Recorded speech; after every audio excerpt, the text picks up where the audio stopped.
اور آج کے اس صدر محفل کہا جائے، ابھی الحاج زاہد جعفری صاحب ابھی وہ آئے نہیں ہیں، اور جن کے بدست آج کے اس تقریب رونمائی کو انجام پذیر ہونا ہے، پروفیسر عباس رضا نیّر صاحب اور ڈاکٹر سردار مہدی صاحب، پروفیسر سرور مہدی صاحب، ڈاکٹر رہبر سلطانی صاحب اور حجت الاسلام عالی جناب مولانا مہدی حسن وائس صاحب، اور ادھر آج کے نوشا دولہا آپ دیکھ ہی رہے ہیں اس تقریب کے، جناب ساجد صاحب، اور ہمارے اشار صاحب، سوداگر صاحب، اور ادھر سامعین کے فہرست میں جب نظر ڈالتا ہوں تو میرے دو استاد گرامی یہاں بیٹھے ہوئے ہیں، ماسٹر شریف احمد صاحب اور ہمارے ماسٹر صاحب بیٹھے ہوئے ہیں، اور یہ جو ہے ابھی جیسا نیّر بھائی نے کہا کہ یہیں سے ہم لوگوں کو جو بھی ملا ہے یہیں سے ملا، اسی در سے، اسی کی خاک چھان کر کے ہم لوگ جو بھی کچھ ہوئے ہیں وہ یہیں سے ہوئے ہیں۔ اور ادھر اور بھی لوگ ہمارے حسن سعید صاحب ادب شاء اللہ کے انجم بھائی بیٹھے ہوئے ہیں، اور یہاں صحافت کے جناب راشد انصاری صاحب اور ہمارے ارشد بھائی اور تمام لوگ۔ سب سے پہلے تو میرا یہ اخلاقی فریضہ ہوگا اور خوشگوار فریضہ ہوگا کہ میں اس رسم رونمائی کے حوالے سے آپ حضرات کو عید سعید کی پرخلوص مبارکباد اور تہنیت اور تسلیت پیش کروں۔ قبل اس کے کہ میں اس کتاب کے حوالے سے کچھ لب کشائی کروں، تو یہ میرا فرض تھا جو میں نے آپ تک پہنچایا۔ ظاہر سی بات ہے کہ ساجد صاحب اس آج سے 3 برس قبل جب ہم لوگ یہاں اکٹھا ہوئے تھے تو رنگ رنگ کے شاعر کے اوپر ہم لوگوں نے گفتگو کیا تھا، اور آپ جانتے ہیں کہ انشائیہ کا میدان جو ہے، یہاں نیّر بھائی بیٹھے ہوئے ہیں، تمام سمجھے کہ دانشوران بیٹھے ہوئے ہیں، کہ انشائیہ کا میدان جو ہے وہ کتنا سخت ترین اور مشکل ترین میدان ہے۔ انشائیہ کا میدان یعنی انشائیہ اور مضمون میں جو ہے آپ جو ہے تفریق کرنا بہت مشکل ہے، یعنی سمجھ لیے کہ پل صراط پہ چلنا ہے، ذرا سا ادھر ادھر ہوئے تو مضمون جو ہے وہ انشائیہ کی طرف پہنچ جاتا ہے اور انشائیہ جو ہے وہ مضمون کی طرف پہنچ جاتا ہے۔ اب آئیے اس کے بعد 3 برس کے بعد آپ دیکھیے کہ ساجد جلال پوری صاحب نے اسی موضوع کو اور وسعت دیتے ہوئے رنگ رنگ کی صنعت لے کر کے ہم سب کے درمیان حاضر ہوئے ہیں، اور اس کی پذیرائی ان کی اس کتاب کی اور اس یعنی صنعتوں کے حوالے سے کلام کہنے کی پذیرائی، اگر آپ دیکھیے تو ایسے ایسے رسالوں میں ان کے کلام شائع ہو چکے ہیں جو مجھ جیسا جاہل جو ہے وہ جانتا ہی نہیں ان رسالوں کے بارے میں جس میں ان کا کلام شائع ہو چکا ہے۔ کیا ہندوستان، کیا پاکستان، کیا بہار، کیا دہلی، کیا لاہور، کہاں کہاں، نیپال، اور ایسے ایسے جریدوں میں شائع ہو چکا ہے جو بہت کم لوگوں کی نظروں سے جو ہے وہ جریدے اور وہ رسائل گزرتے ہیں جہاں پہ ان کا کلام شائع ہو چکا ہے، اور شائع ہونے کے ساتھ ساتھ مقبولیت حاصل کر چکا ہے۔ چونکہ صنعت کا معاملہ ایسا ہے، میں لکھ کر کے تو بہت کچھ لایا تھا، لیکن میں جیسا انہوں نے کہا کہ بہت ہلکے لفظوں میں آپ جو ہے بیان کریے، تو میں سوچ رہا ہوں ہلکے پھلکے لفظوں میں ہی بیان کروں، ورنہ تو کتاب کھل جائے گی تو جو ہے سمجھیے کہ حشر برپا ہو جائے گا۔ تو میں نے کہا کہ صنعتوں کے اوپر ظاہر سی بات ہے کہ ابھی جیسے ہمارے برادر ڈاکٹر ذیشان صاحب نے ابھی آپ نے دیکھا کہ انہوں نے بتایا کہ ہم لوگ جب رٹتے تھے صنعتیں تو درجہ پنجم سے لے کر کے اور اس کے بعد جو ہے انٹر تک اور بی اے تک بس رٹ لیتے تھے اور جان لیتے تھے کہ تشبیہ کسے کہتے ہیں، استعارہ کسے کہتے ہیں، اس کے بعد تلمیح تھوڑا بہت جان لیتے تھے۔ اس کے آگے کی منزلیں ہمارے لیے جو ہے وہ بالکل سمجھیے کہ خلا کی منزلیں ہیں جس کے بارے میں ہم لوگ کچھ نہیں جانتے تھے، اور یہ کتنا بڑا کارنامہ ہے کہ 70 یعنی صنعتوں میں جو ہے کلام کہنا چاہ جائے، آپ سوچئے، اور الگ الگ اس سے کہ کتنا اس کے اوپر خلاقانہ قدرت ہونی چاہیے، اس کا اندازہ اس کتاب کو پڑھنے کے بعد ہوتا ہے ہم لوگوں کو کہ کتنا جو ہے وہ اپنے کلام کے اوپر قدرت چاہیے۔ تو جیسے میں نے کہا تھا کہ نثر کا میدان، میں وہی باتیں دہرا رہا ہوں جو تمام جو ہے حضرات جو یہاں بیٹھے ہوئے ہیں انہوں نے اپنی کتاب میں مقدمے کے طور پر جو ہے اس میں جو جو بیان کیا، جیسے ہمارے مولانا سرور مہدی صاحب نے بہت اچھی بات کہی ہے، بڑی علمی بات کہی اس میں اپنے مضمون میں، کہ 170 شاید صنعتیں جو ہے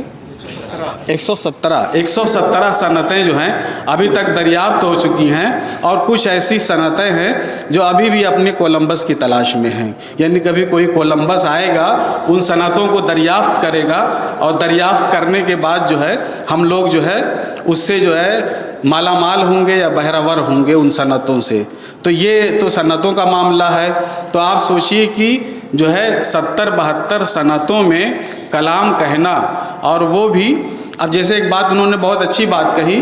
کہ شاعری جو ہے وہ سمجھیے کہ صراط مستقیم پہ چلنے کے مانند ہے، کہ فکر اور فن دونوں کا امتزاج ہے۔ ٹی ایس ایلیٹ نے کہا تھا اس کو، تو ٹی ایس ایلیٹ نے کیمسٹری کہہ دیا تھا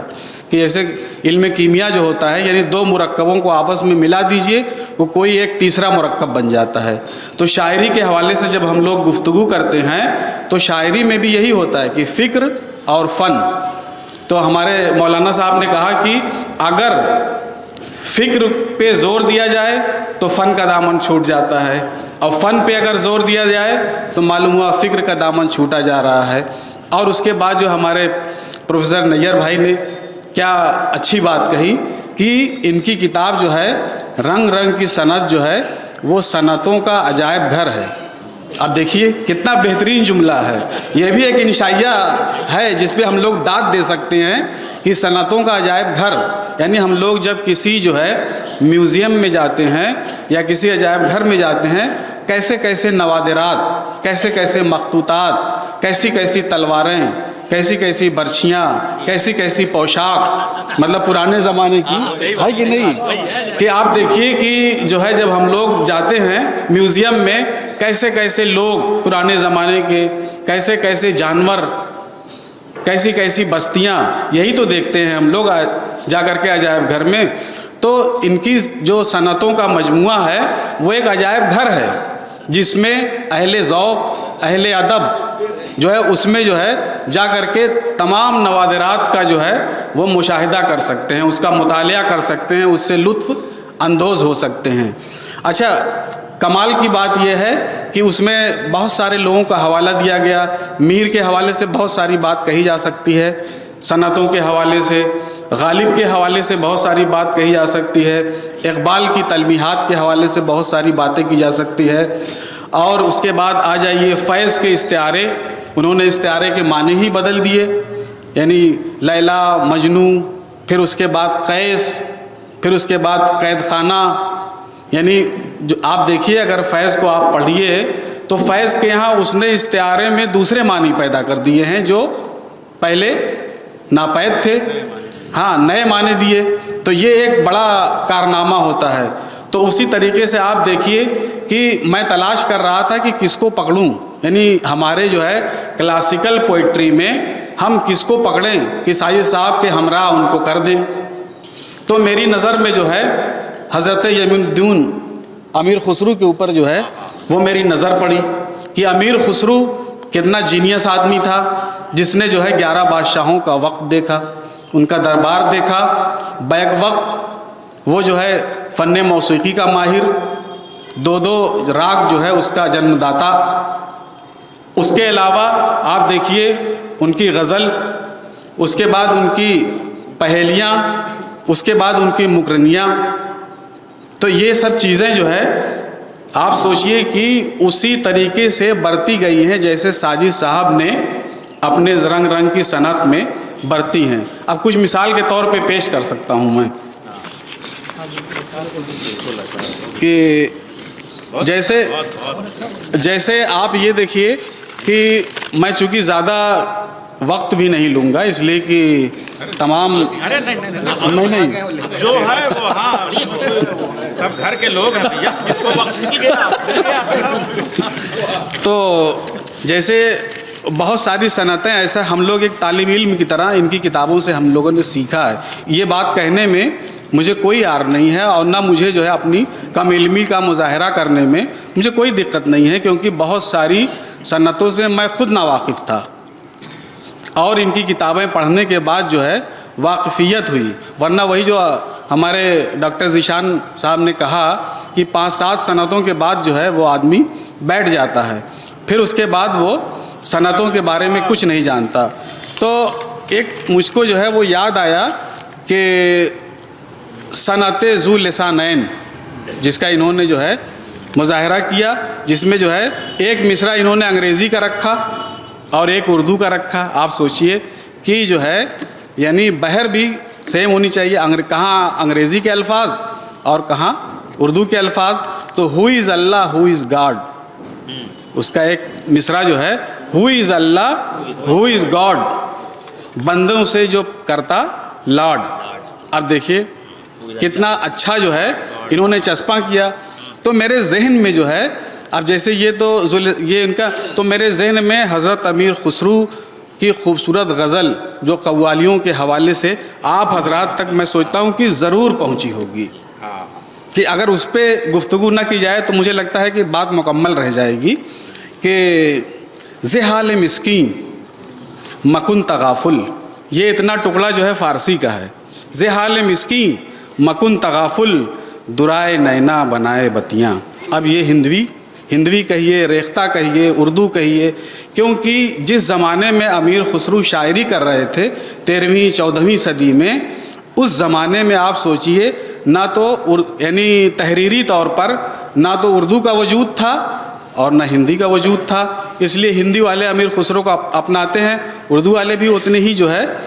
مطلب اتنی ہی شفقت کے ساتھ، اتنی محبت کے ساتھ امیر خسرو کو جو ہے وہ دل سے لگاتے ہیں۔ اب آپ دیکھیں ان کا جو ہے وہ ان کی خلاقانہ قدرت کہ ز حال مسکی مکن تغافل درائے نینا بنائے بتیاں، کتاب ہجراں نہ دارم اے جاں نلی ہو کاہے لگائے چھتیاں۔ اب پھر ایک ٹکڑا جو ہے آپ دیکھیے کہ ہندوی کا آ گیا۔ اب اس کے بعد اگلی جو ان کی یعنی 2 مصرے ہیں کہ شبان ہجراں دراز چو زلف بروز وصلت چوں عمر کوتاہ۔ اب یہ پوری لائن جو ہے وہ فارسی کی لائن ہے۔ اب اس کے بعد دوسری لائن جو ہے ہندوی کی، سخی پیا کو جو میں نہ دیکھوں تو کیسے کاٹوں اندھیری رہنا۔ تو اب آپ یہ دیکھیں یہ ریدمک بھی ہے، یعنی اس میں اگر اس کلام تو وہی اچھا مانا جائے گا جس کی قرات میں جو ہے ایک لے ہو، ایک تال ہو، معنی تو ہو،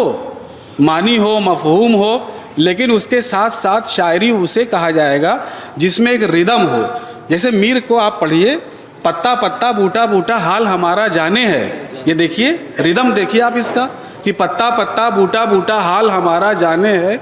جانے نہ جانے گل ہی نہ جانے باغ تو سارا جانے ہے۔ یہ اس میں بھی صنعت ہے، آپ دیکھیے۔ اچھا یہ تو امیر خسرو صرف 5 جو ہے وہ اشعار امیر خسرو سے منسوب ہیں، تو 2 میں نے نمونے کے طور پہ آپ کے سامنے پیش کیے۔ اب اس کے بعد آپ آ جائیے، انہوں نے اب آپ دیکھیے کہ امیر خسرو جو ہے اس کے یہاں ہندوستانیت جو ہے کس طرح جلوہ افروز ہے۔ جیسے ہم لوگ جو ہے وہ نذیر اکبر آبادی کو کہتے ہیں کہ نذیر اکبر آبادی عوامی شاعر تھا، لیکن 14ویں صدی میں خسرو بھی ہمارا بہت بڑا عوامی شاعر تھا۔ اور خسرو جو ہے اس وقت، اب آپ سوچئے کہ امیر خسرو جو ہے اس وقت جب ہندی نہ تھی، اردو نہ تھی، ان کا کلام جو ہے ہم تک آج تک آپ سوچئے کہ سینہ بسینہ پہنچا ہے ان کا کلام، امیر خسرو کا کلام، اور اس کی معنویت میں ذرہ برابر کمی نہیں آئی۔ تو میں نے کچھ جو ہے جیسے خسرو نے پہیلیاں، ان کی پہیلیاں، اس کے نام آپ دیکھیے، کاجل، آم، چراغ، کینسی، لہسن، خدا، کیسے کیسے بالکل عمومی جو ہے وہ موضوعات پہ انہوں نے اپنا قلم اٹھایا۔ اب جیسے ایک مثال میں دے دوں، جیسے خربوزہ جس کو انہوں نے خرپزا کہا ہے، آپ لوگ وہ والا پزا نہ سمجھ لیجئے گا جو آج کل بچے کھاتے ہیں، کہ اب دیکھیے اس کو پہیلی کی طرح کیسے بیان کیا ہے۔ 10 ناری کا ایک ہی نر بستی باہر واقع گھر۔ اب جیسے وہ کیا ہے، اس کا گھر کے بجائے اس وقت جو ہے واقع، یعنی جیسے آپ خسرو کو پڑھیے کہ خسرو دریا پریم کا الٹی واقعی دھار، جو ابھرا سو ڈوب گیا جو ڈوبا سو پار. تو اسی طرح بستی باہر واقع گھر، پیٹھ سخت اور پیٹ نرم. اب خربوزے کی کیا ہوتی؟ پیٹھ سخت اور پیٹ نرم، منہ مٹھاس تاثیر گرم.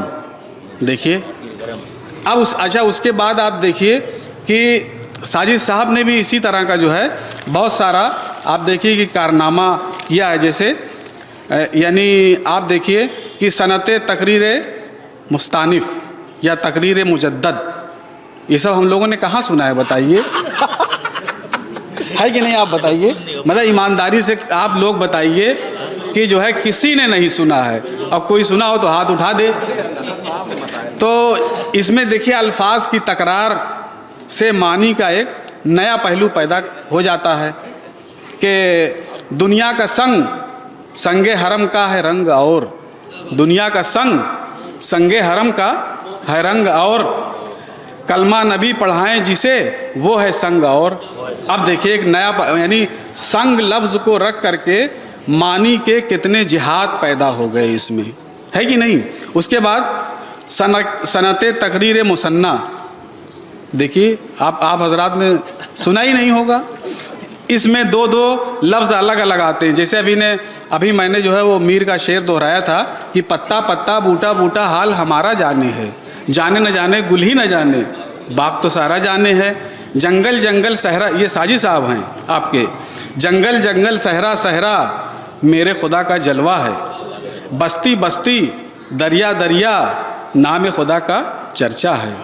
آپ دیکھیے کہ اس کے بعد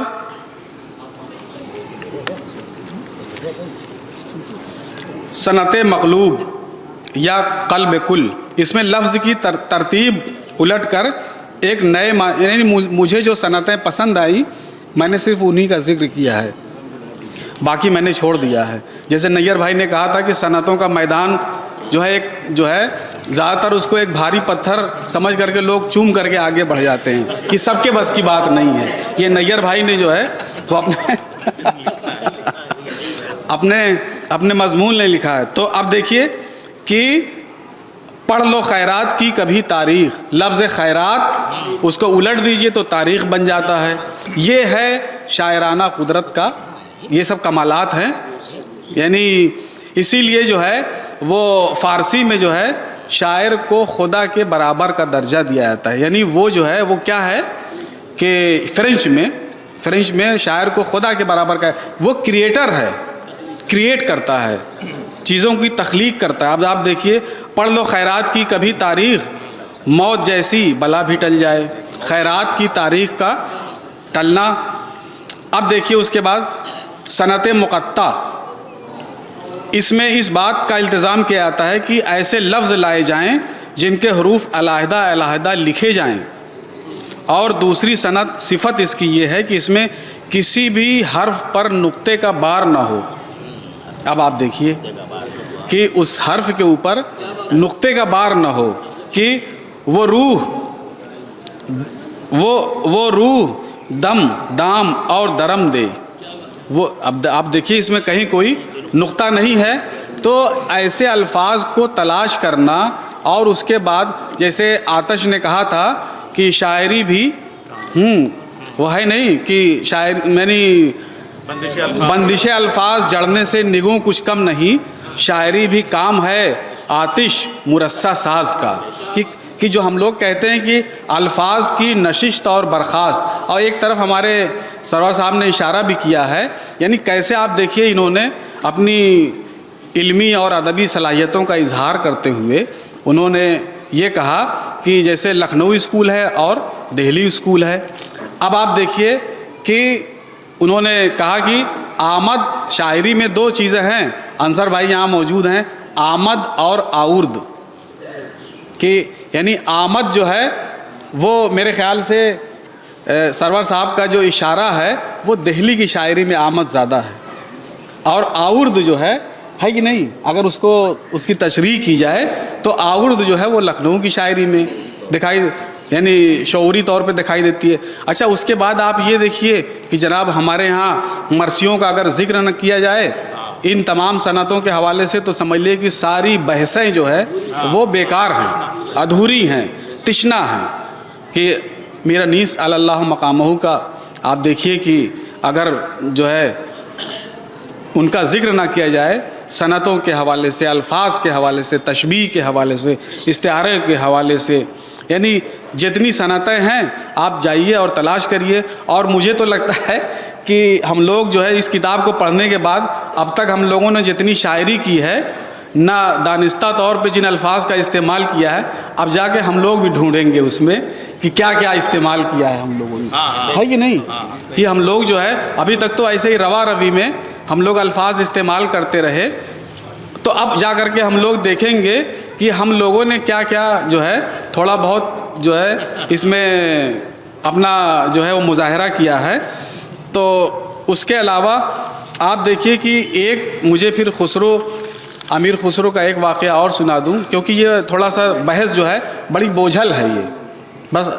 اگر جب آپ روکیں گے تو میں رک جاؤں گا. ہاں ورنہ تو میں بولتا ہی رہوں گا کہ آپ جب مجھے روکیں گے تو میں رک جاؤں گا.